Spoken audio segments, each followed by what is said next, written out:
Alright guys, welcome back. My name is Caleb Jakes, and today I'm going to do a new format of video for you guys.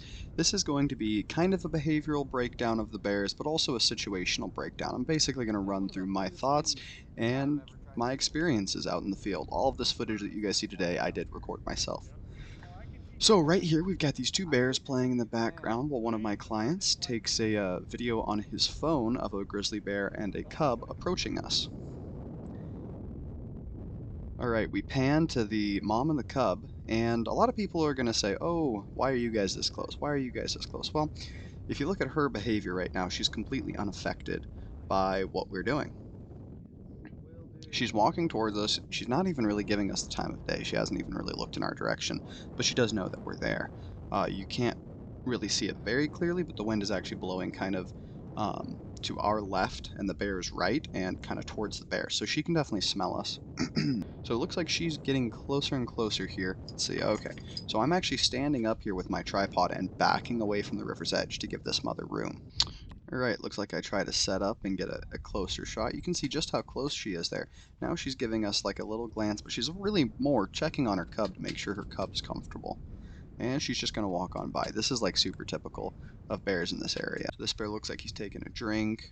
You see the wind is just howling out there on this particular occasion, which makes the video really hard to do because you're kind of shaky and if you don't have a really stable tripod and really stable tripod head. So it looks like this bear starts moving upriver as another bear, much bigger bear, comes up. Might even be, oh yeah, it's a mom with cubs.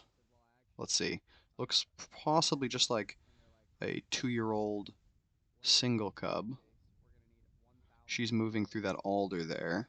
She's going to check out this fishing location. That cub's actually standing up trying to get a good look at her, but he smelled something and bolted. And now she's moving back as well, so I wonder what they smelled. Let's see if we get a glimpse. So they're checking in on each other. This is really common. The cubs will bolt, they get nervous. Oh, that's nice right there. So he's actually just kind of posting out on mom like that, checking around, giving a good sniff, and this also allows him to get up higher so he can see more. Bears don't have super good eyesight, so whenever they stand up, it's not necessarily that they're being defensive or threatening, it's that they're actually trying to get a better look at you most of the time. There are definitely situations in which that isn't true, and like a bear standing up could be a defensive posture. So they look like they're just big chillin'. So let's go to the next clip.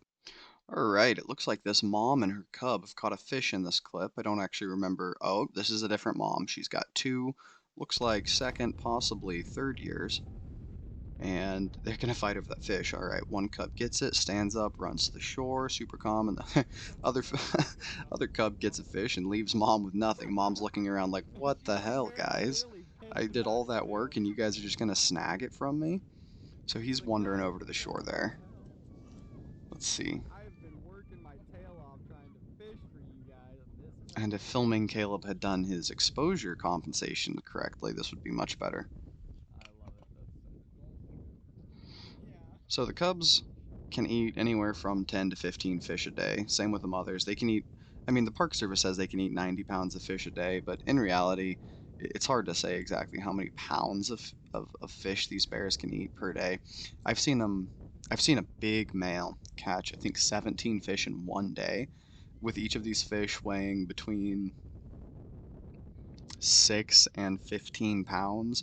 That so the numbers there vary greatly from anywhere from 60 to 115 pounds.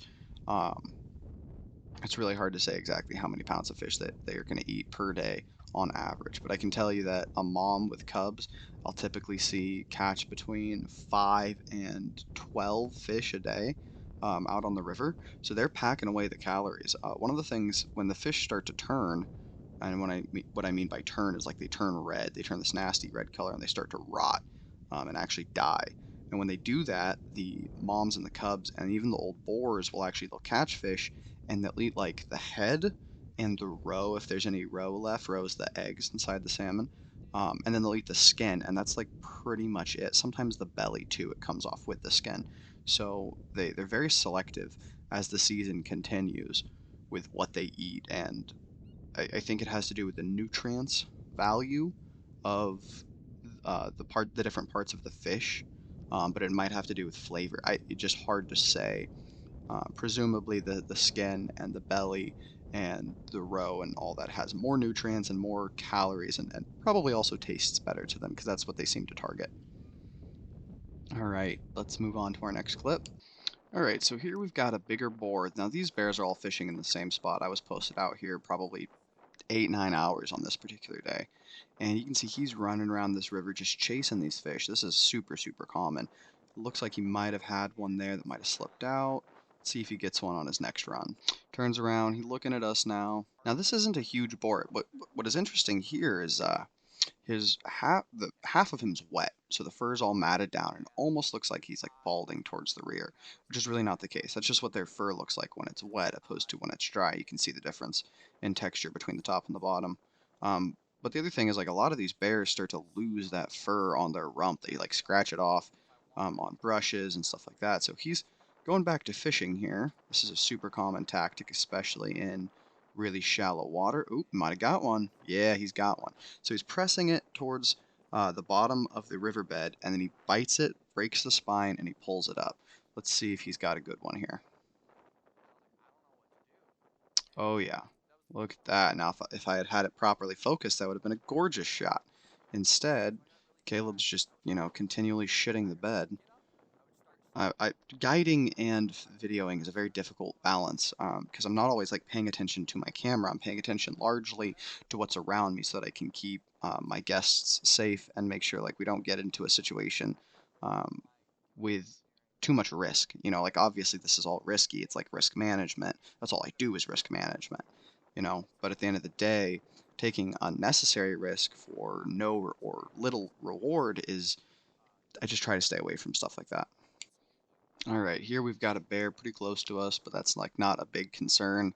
Looks like we've got 4 or 5 bears in the background as well. So these bears that are in the river are actually fishing. It looks like we've got a mom and cub up to the right of these guys.